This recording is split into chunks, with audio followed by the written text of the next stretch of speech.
अगर खांसी किसी भी तरीके से नहीं रुक रही तो सेब के छिलकों को 1.5 कप पानी में इतना पकाएं कि आधा कप रह जाए।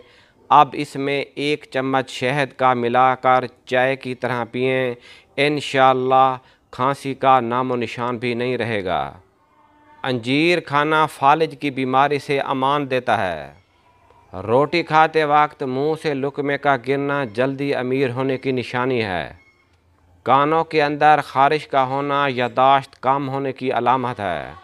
घर में अनजान मेहमान का आ जाना खुशखबरी मिलने की अलामत है।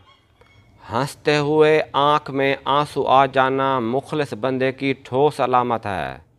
अगर कोई औरत ख्वाब में अपनी दूसरी शादी होती देखे तो ये मालदार होने की निशानी है। हाथ से नमक का गिर जाना रिज़्क बढ़ने की अलामत है।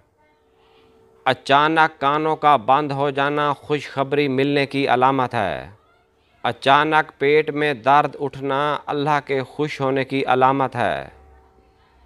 अल्लाह वालों की सोबत में रहना अल्लाह के खुश होने की अलामत है। एलोवेरा लगाकर सोने से मच्छर नहीं काटते।